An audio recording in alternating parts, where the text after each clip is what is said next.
Bienvenidos este jueves a una nueva edición de Euronews Hoy. En Estados Unidos crece la consternación tras el visto bueno del Tribunal Supremo a la ley de antiaborto del estado de Texas. El presidente Joe Biden y el Partido Demócrata han criticado duramente la ley que prohíbe prácticamente el aborto, ya que ni siquiera contempla excepciones en casos de incesto o violación. Activistas por los derechos de las mujeres y grupos pro vida han encendido el debate en las redes sociales. Y al otro lado de la frontera sur, México disuelve la tercera caravana de migrantes en menos de una semana. En nuestra pieza les traemos los testimonios de aquellos que intentan llegar en vano a Estados Unidos. Por su parte, la OMS informa que solo una cuarta parte de los países del mundo cuenta con políticas de apoyo para las personas con demencia, una situación que deja desprotegidas a millones de familias. Y en otras noticias, esta semana arrancó el Festival Internacional de Cine de Venecia con un derroche de glamour y talento. En esta edición, el invitado estelar ha sido Netflix, con varias películas candidatas al León de Oro. Esto y más de la actualidad de Europa y del mundo después de nuestros titulares. Los talibanes anunciarán de forma inminente su nuevo gobierno, un ejecutivo sobre el que se ciernen enormes desafíos políticos y económicos. Varios países europeos empiezan a administrar la tercera dosis mientras la Organización Mundial de la Salud pide solidaridad con los países más atrasados en vacunación. El Tribunal Supremo estadounidense deja en vigor la polémica ley tejana que restringe los tiempos y las circunstancias en las que se puede abortar. Al menos 8 muertos en Nueva York tras los coletazos del huracán Ida con vientos de hasta 240 km por hora e inundaciones en todo el estado.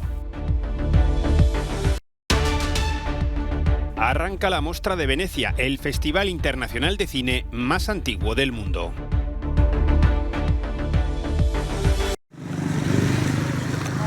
La euforia de los talibanes tras la retirada de las tropas estadounidenses se puede tornar pronto en preocupación. Sus líderes han prometido anunciar la composición de un nuevo gobierno en cuestión de días, tal vez horas, y este tendrá que lidiar, entre otros asuntos muy preocupantes, con la grave crisis económica que se les viene encima y con la amenaza de una guerra de guerrillas con algunos de los 13 grupos étnicos que hay en el país. Está por ver si respetan su promesa de crear un ejecutivo inclusivo que dé cabida tanto a las mujeres como a miembros de tribus no pastunes. El respeto de los derechos humanos será determinante para mantener al menos parte de la ayuda de la comunidad internacional, de la que depende la supervivencia de casi la mitad de la población. Tienes un régimen sin experiencia en el manejo de la política en un momento en que hay una crisis política importante, agravada por el hecho de que la comunidad internacional va a cortar el acceso a los fondos para este gobierno talibán. Y como siempre es la gente, el pueblo afgano, el que más va a sufrir.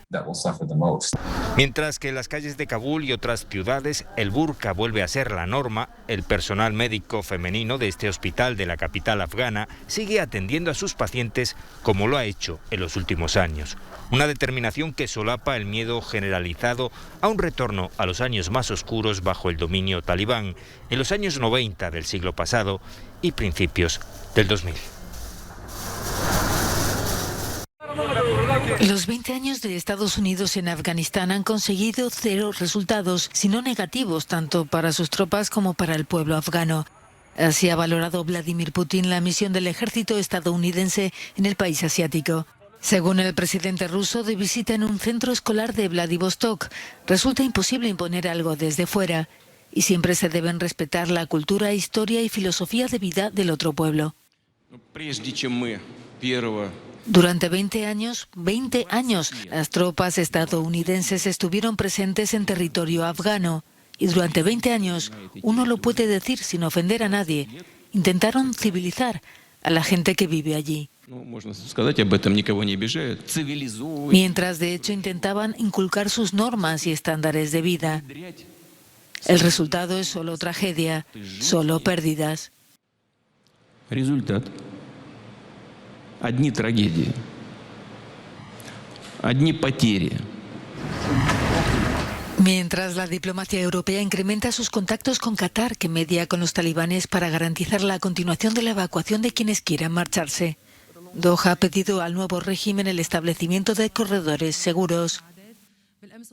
A la angustia de los afganos por haberse quedado solos ante los talibanes se suman las previsiones de Naciones Unidas de que el país podría quedarse sin alimentos este mismo mes.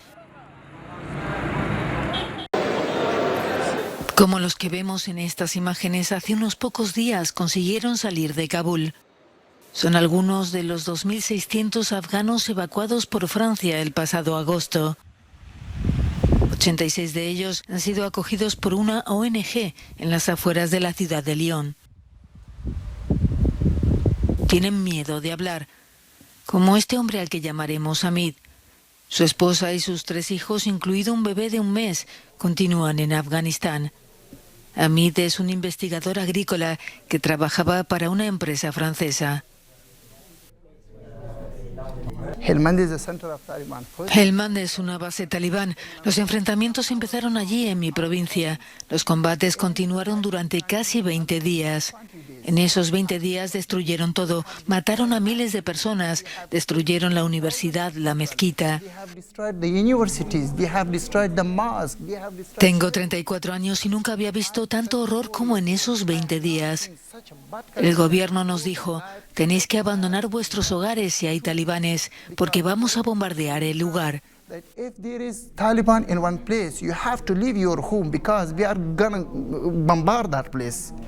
Ahora hay un régimen talibán, lo controlan todo. Para ellos eres un espía que trabaja para los extranjeros, para los franceses. Enseñabas inglés a los demás para trabajar para los estadounidenses, los franceses. Los otros afganos que se encuentran en este centro han llegado hasta aquí con sus familias. Hamid pide ayuda desesperadamente. Mi mayor esperanza es esta. El gobierno francés debe ayudarme.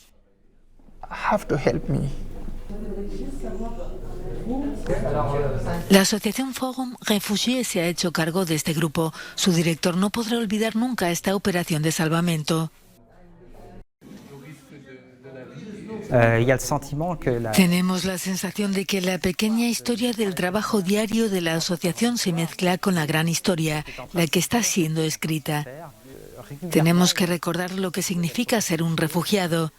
Se dice a menudo que el derecho de asilo es el que te queda cuando has perdido todos los demás. Han llegado en situación de pobreza extrema, algunos solo tienen la ropa que llevan. Al igual que el resto de refugiados afganos, se les concedió un visado de 15 días a su llegada a Francia. Han empezado con una cuarentena de 10 a causa de la pandemia, mientras preparan los papeles para solicitar asilo político. Una vez que lo hagan, pasarán al cuidado de la Oficina Francesa de Inmigración e Integración, que les buscará centros de acogida. Varios países europeos están empezando a poner la tercera dosis contra la COVID-19. Alemania es uno de ellos, a pesar de que su Comisión Permanente de Vacunación no lo ha recomendado. En el estado de Baden-Württemberg, muchos agradecen la tercera dosis. Mi esposa ha desarrollado muy pocos anticuerpos, lo que significa que es bastante urgente hacer algo. Pero la Organización Mundial de la Salud sigue preocupada por la desigualdad en la vacunación en todo el mundo. Algunos países están poniendo en marcha dosis de refuerzo a personas totalmente vacunadas, cuando millones de personas en todo el mundo ni siquiera han recibido su primera dosis. Por eso he pedido una moratoria sobre la tercera dosis al menos hasta finales de este mes, para permitir que los países más atrasados se pongan al día. Pero Francia también ha empezado a administrar terceras dosis a las personas mayores de 65 años y a las que padecen enfermedades subyacentes. Cuando ves las hospitalizaciones y el daño que hace a corto y a largo plazo, ¿qué es un pinchazo cada año o cada 6 meses? ¿Qué importa? Mientras el gobierno francés sigue las recomendaciones de la autoridad sanitaria del país, en la vecina España el 70% de la población ya está vacunada y el gobierno ha puesto sobre la mesa una tercera dosis para personas inmunodeprimidas por trasplantes o tratamientos oncológicos. La Organización Mundial de la Salud inaugura un centro de inteligencia para pandemias y epidemias en Berlín. Según la OMS, se trata de una plataforma mundial que facilitará el acceso interdisciplinar a información para predecir, detectar, prepararse y responder a amenazas sanitarias en todo el planeta. El mundo debe estar mejor preparado para la próxima pandemia, ha señalado Angela Merkel. Como han escuchado en este interesante debate, se trata de recoger datos de todo el mundo, reunirlos y evaluarlos, explicaba la canciller alemana. Los resultados obtenidos serán compartidos con todos los países. La pandemia de COVID también ha mostrado lo que podemos hacer cuando verdaderamente unimos nuestras fuerzas. Los expertos de todo el mundo han estado transmitiendo sus conocimientos a un nivel increíble y compartiéndolos para descodificar el coronavirus. La actual pandemia nos ha enseñado la necesidad de crear herramientas poderosas, aseguraba el director general de la OMS. El virus se mueve rápidamente, decía Tedros Ghebreyesus, pero los datos sobre él pueden moverse incluso más rápidamente. Con la información adecuada, países y comunidades pueden mantenerse por delante de nuevos riesgos y salvar vidas. La urbanización, deforestación y el cambio climático están incrementando los riesgos de zoonosis. La idea de crear este centro, financiado en parte por Alemania, surgió hace 10 meses en una conversación entre ambos dirigentes. El ministro de Sanidad alemán ha pedido a China cooperación y transparencia para poder determinar la forma en la que el coronavirus pasó al ser humano. España subirá de manera inmediata el salario mínimo interprofesional.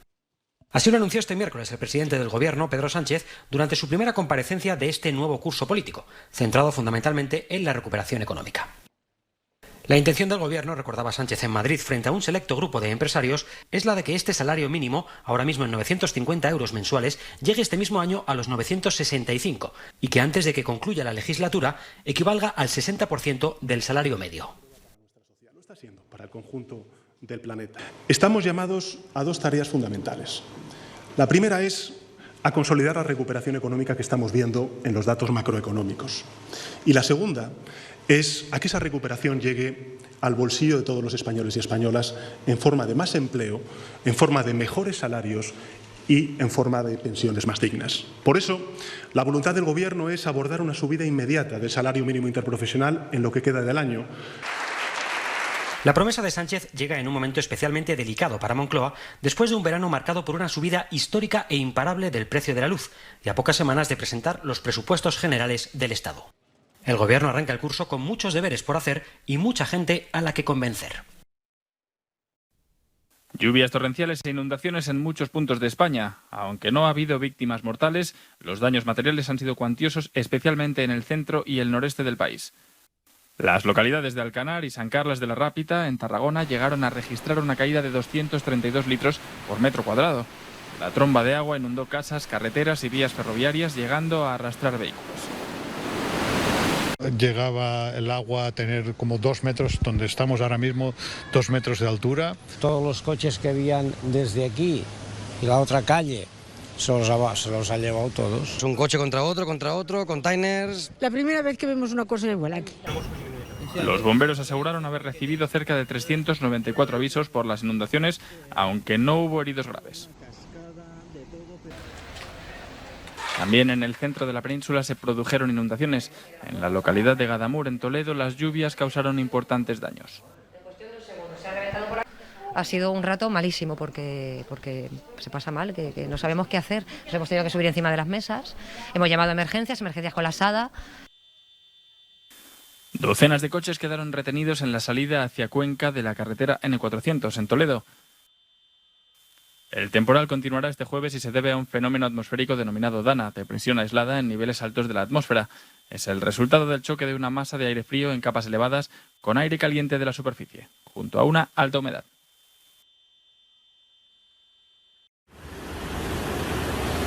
Al menos 8 muertos en Nueva York tras los últimos coletazos del huracán Ida.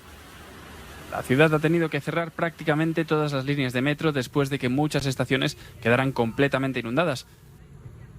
Con vientos de hasta 240 km por hora, se trata de una de las peores tormentas vividas en 150 años en la región. El alcalde de la ciudad, Bill de Blasio, decretó el estado de alarma y llegó a prohibir la circulación por carretera después de que el Servicio Nacional de Meteorología en Nueva York informara de los múltiples rescates a motoristas atrapados por la lluvia. Nadie esperaba semejante tromba de agua y tanto la gobernadora del estado de Nueva York como el alcalde de la ciudad describieron la situación como pésima.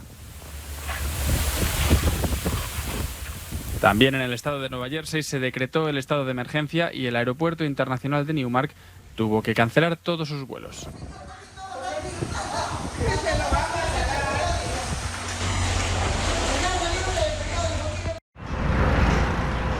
Consternación entre los defensores del derecho al aborto en Texas después de que el Tribunal Supremo de Estados Unidos haya dado su visto bueno a una ley que limita severamente los tiempos y las circunstancias para poder interrumpir de forma voluntaria el embarazo.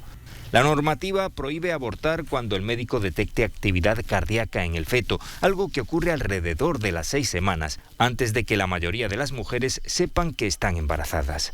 Es tan restrictiva que el presidente Biden llegó a decir que viola abiertamente un derecho constitucional, y su portavoz en la Casa Blanca, Jen Psaki, la ha calificado de amenaza extrema, ya que se ofrecen hasta $10,000 a las personas que denuncien a alguien que vaya a abortar. La nueva ley fue promulgada por el gobernador de Texas, el republicano Greg Abbott, el pasado mes de mayo y ha entrado en vigor en medio de una agria polémica sobre el papel del Tribunal Supremo, que durante meses guardó silencio sobre un recurso presentado en contra de la normativa. Finalmente la ha validado en una votación que refleja el peso de la herencia ideológica de la era Trump, que nombró a 3 de los 9 miembros de la más alta instancia judicial del país.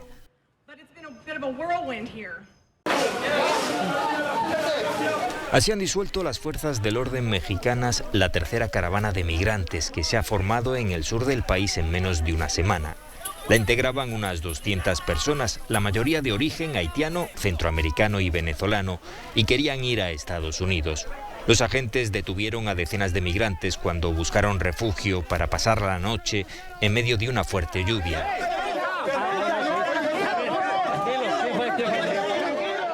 Como las 2 anteriores, la caravana partió de Tapachula, una localidad desbordada por el intenso flujo de migrantes, situada en la frontera con Guatemala. Muchos de sus integrantes llevaban meses esperando el permiso de las autoridades para quedarse o transitar por México. La actuación policial ha separado a varias familias. Tenía miedo y presentía que podía armarse este relajo y mire, y por eso me quiero entregar porque mi esposo y mis 2 hijos se los llevaron. No quiero seguir sola. Tienen otros compañeros conmigo, un hermano y un sobrino que no sé dónde están. Verdaderamente lo que ocupamos es, digamos, si fueran justos, digamos, nos regresaran donde verdaderamente tienen que regresarnos, pero lo que hacen es botarlos en la frontera de México con Guatemala. En el grupo había varios niños y mujeres embarazadas. México ha desplegado 14.000 efectivos de la Guardia Nacional y del Instituto Nacional de Migración en el sur del país, con la orden de detener el flujo de migrantes hacia Estados Unidos. Su actuación, en ocasiones expeditiva, ha levantado muchas críticas. El martes, 3 agencias de la ONU exigieron al gobierno de Andrés Manuel López Obrador que respete los derechos humanos de los migrantes. Ya está aquí un año más el que es el Festival Internacional de Cine más antiguo del mundo. La Mostra de Venecia, dicen los que la conocen, nunca ha tenido nada que envidiar a Cannes. El marco es absolutamente incomparable y las películas insuperables, como muestran las premiadas con el León de Oro los últimos años, Joker, Roma o la también ganadora del Oscar, Nomadland. Este año, según promete el director del festival, será de nuevo excepcional. Las difíciles condiciones en las que se han rodado las películas, la pandemia, el virus, las condiciones de seguridad, todo eso ha servido de estímulo para la creatividad de los cineastas, recuerda Alberto Barbera. Y muchas de las películas de estos directores se encuentran entre las mejores del mundo. Esto significa que esta edición será probablemente una de las más potentes de los últimos años. A diferencia de Cannes, Netflix sí es bienvenido en el Lido y presenta algunas de las películas más esperadas del momento, como El poder del perro, un western crepuscular protagonizado por Benedict Cumberbatch y Kirsten Dunst.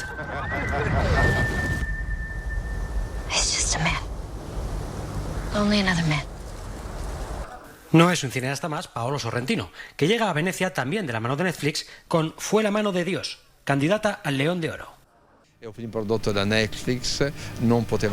Al ser una película producida por Netflix no podía entrar en competición en Cannes por razones que ya conocemos y por eso estamos contentos de tener a Sorrentino, reconoce Barbera. Ha estado en Venecia varias veces, 2 veces con la serie El joven papa y de hecho debutó aquí con su primera película en 1999. Así que se trata de un regreso muy bienvenido, también para él.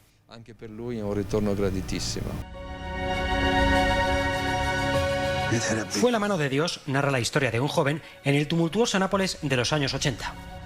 Una obra sobre el destino, la familia, el deporte, el cine y el amor, todos ellos perfectamente mezclados en la que puede ser la cinta más personal de Sorrentino. La mostra se clausura el próximo 11 de septiembre. Insomma, Schis, a dire qualcosa riesci. A dire una cosa da raccontare! Sì! A dire bella!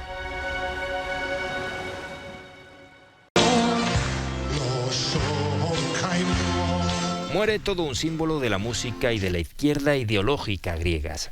Mikis Theodorakis, el compositor que consiguió llevar a todo el mundo los ritmos populares helenos, ha fallecido este jueves en su domicilio de Atenas a los 96 años de edad. En los últimos años había sido hospitalizado en varias ocasiones por problemas de corazón.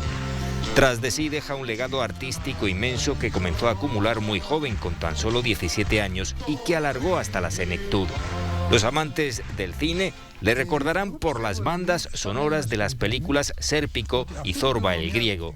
Sus compatriotas le recordarán por sus posiciones políticas izquierdistas y su obstinada oposición a los regímenes autoritarios de la posguerra que lo persiguieron y prohibieron su música. Su militancia en la izquierda le costó la cárcel, la tortura y el exilio. Su obra y su lucha le garantizan la eternidad. Hasta aquí nuestro informativo de hoy. Los dejamos con nuestro No Comen del día. Espectaculares auroras boreales grabadas desde el espacio por el astronauta francés Thomas Pesquet. No olviden visitar nuestra página web y dejar sus comentarios en nuestras redes sociales. Hasta la próxima.